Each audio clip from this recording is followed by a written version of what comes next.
আসসালামু আলাইকুম প্রিয় শিক্ষার্থী বন্ধুরা, আজ আমি তোমাদের অনুশীলনী 9.1-এর 8-এর খ এবং 9 নম্বর সমস্যাটি সমাধান করে দেখাবো। তো শিক্ষার্থী বন্ধুরা, তোমরা যারা আমার ভিডিওটি ফেসবুক পেজ থেকে দেখছো তারা অবশ্যই ফলো দিয়ে রাখবে, আর যারা ইউটিউব চ্যানেল থেকে দেখছো তারা অবশ্যই আমার চ্যানেলটি সাবস্ক্রাইব করবে এবং পাশে থাকা অল বেল আইকনটি বাজিয়ে রাখবে, যাতে আমার পরবর্তী ভিডিও নোটিফিকেশন তোমাদের কাছে অতি দ্রুত চলে যায়। তো শিক্ষার্থী বন্ধুরা, বেশি কথা না বলে মূল ভিডিও শুরু করা যায়।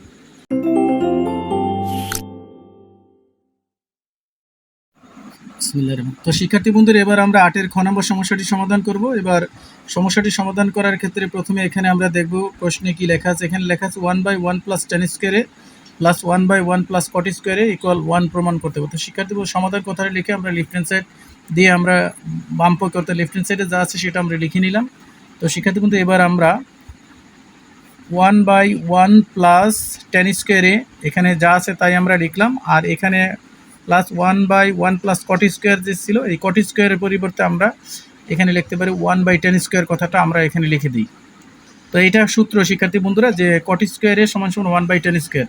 এখানে আমাদের 1/1 + tan স্কয়ারে আমরা এখানে লিখলাম, আর এখানে শিক্ষার্থী বন্ধু উপরে 1, আর এখানে আমাদের লসাগু আসে নিচে tan স্কয়ারে। তাহলে এখানে 1 দিয়ে tan স্কয়ারকে ভাগ করলে tan স্কয়ার, 1 দিয়ে tan স্কয়ারকে আমরা গুণ করলাম, তাহলে এখানে tan স্কয়ারে, আর এখানে tan স্কয়ার দিয়ে tan স্কয়ার ভাগ করলে হবে 1 দিয়ে 1 গুণ করলে এটাই হবে। তো শিক্ষার্থী বন্ধু, এবার আমরা এখানে 1/1 + tan স্কয়ারে যা আছে তাই লিখলাম, আর এখানে শিক্ষার্থী বন্ধুরা আমরা 1 এখানে গুণ চিহ্ন দিলাম, অর্থাৎ এই ভাগ চিহ্নের পরিবর্তে আমরা যখন গুণ চিহ্ন দেবো তখন এটা উল্টে যাবে, অর্থাৎ এই tan স্কয়ার এ উপরে আর 1 + tan স্কয়ারে এটা আমরা নিচে লিখি। তো শিক্ষার্থী বন্ধুরা, এবার আমরা 1/1 + tan স্কয়ারে লিখব, আর এখানে উপরে আছে tan স্কয়ারে আর নিচে 1 + tan স্কয়ারে লিখলাম। তো শিক্ষার্থী বন্ধুরা, এখানে 1 + tan স্কয়ারে 1 + tan স্কয়ারে এর লসাগু 1 + tan স্কয়ারই হয়। এবার 1 + tan স্কয়ার যদি আমরা ভাগ করি, তাহলে 1 + tan স্কয়ারকেও ভাগ করলে 1 হবে, 1 দিয়ে 1 দিয়ে গুণ করলে 1, আর এখানে 1 + tan স্কয়ার দিয়ে ভাগ করলে 1 হবে, 1 দিয়ে tan স্কয়ারকে গুণ করলে এখানে আমাদের tan স্কয়ারই হবে। তো শিক্ষার্থী বন্ধু, এই ক্ষেত্রে কাটার ক্ষেত্রে আমরা ফার্স্ট ব্র্যাকেট দিয়ে আমরা কাটবো, এখানে 1 আসে। তো শিক্ষার্থী বন্ধু, এটা আমাদের রাইট হ্যান্ড সাইড। তো সুতরাং লেফট হ্যান্ড সাইড সমান রাইট হ্যান্ড সাইড, এটা আমাদের প্রুভড হয়ে গেল। তো শিক্ষার্থী বন্ধুরা, আমাদের এখানে 8-এর খ নম্বর সমস্যাটি সমাধান করে হয়ে গেল। এবার আমরা পরবর্তী সমস্যার সমাধানে চলে যাব। তো শিক্ষার্থী বন্ধুরা, এবার আমরা 9 নম্বর সমস্যাটি সমাধান করব। তো এই ক্ষেত্রে আমরা সমাধান কথাটা আগে লিখি। তো শিক্ষার্থী বন্ধু, এবার আমরা লেফট হ্যান্ড সাইড আমরা লিখি। এখানে লেখা আছে cos/1 - tan + sin/1 - cot = sin + cos। তো আমরা প্রথমে লেফট হ্যান্ড সাইডটা এখানে লিখে নিই। তো এখানে উপরে আছে cos/1 - tan, আর এখানে আছে প্লাস sin/1 - cot। তো এটা হচ্ছে লেফট হ্যান্ড সাইড। তো শিক্ষার্থী বন্ধুরা, এখানে আমাদের উপরে cos আর নিচে এই যে 1 - tan আছে, tan-এর পরিবর্তে আমরা লিখতে পারি sin/cos, আর এখানে 1 প্লাস উপরে আসছে আমাদের sin, আর এখানে 1 - cot এর জায়গায় এখানে আমরা লিখতে পারি cos/sin।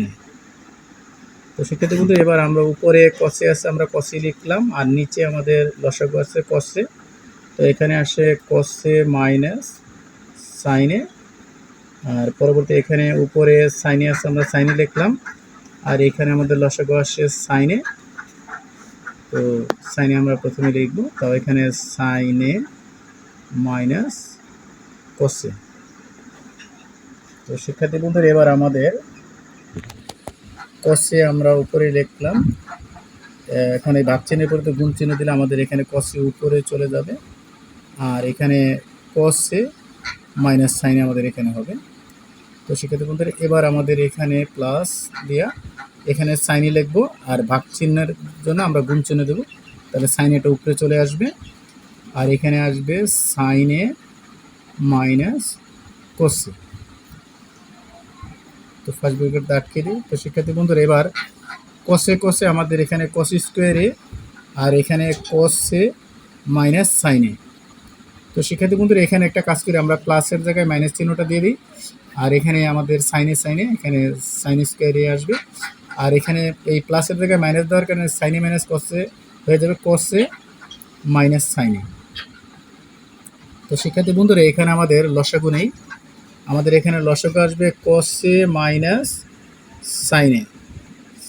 আর এখানে আমাদের যেহেতু কসে মাইনাস সাইনে আমাদের লসাগু আসছে, তো কসে মাইনাস সাইনে উভয় ক্ষেত্রে আছে, সেই ক্ষেত্রে উপরে যা আছে আমরা সেটা এখানে লিখবো, কস স্কোয়ারে মাইনাস সাইন স্কোয়ারে আমরা এখানে লিখে দিলাম। তো শিক্ষার্থী বন্ধুরা এবার আমরা বাকি অংশটুকু পরে। তো শিক্ষার্থী বন্ধুরা উপরে ছিল আমাদের কস স্কোয়ার এ মাইনাস সাইন স্কোয়ার এ, ওই অনুপাতে এখানে এ স্কোয়ার মাইনাস বি স্কোয়ার সূত্র অনুপাতে এখানে হবে কসে প্লাস সাইনে, আর আসবে কসে মাইনাস সাইনে আসবে। তো শিক্ষার্থী বন্ধুরা এবার আমরা নিচে আমাদের যে কসে মাইনাস সাইনে আছে সেটা আমরা লিখব কসে মাইনাস সাইনে। তো শিক্ষার্থী এই ক্ষেত্রে কাটাকাটি করার ক্ষেত্রে আমাদের কসে মাইনাস সাইনে আমরা কেটে দেবো, ব্রেকেট দিয়ে আমরা কেটে দিই। তো শিক্ষার্থী বন্ধু এখানে আমাদের কসে প্লাস সাইনে আমরা সাইনে প্লাস কসে আমরা লিখে দিলাম। তো শিক্ষার্থী বন্ধু এটা আমাদের আসলে রাইট হ্যান্ড সাইড হয়ে গেল। তো এখানে লিখবো আমরা left hand side equal right hand side proved. তো শিক্ষার্থী বন্ধু এখানে আমাদের 8-এর খ এবং 9 নম্বর সমস্যাটি সমাধান করা হয়ে গেল। তো শিক্ষার্থী বন্ধুরা তোমাদের সাথে দেখা হবে পরবর্তী নতুন আরেকটি ভিডিও নিয়ে, সেই পর্যন্ত তোমরা ভালো থাকো, আল্লাহ হাফিজ।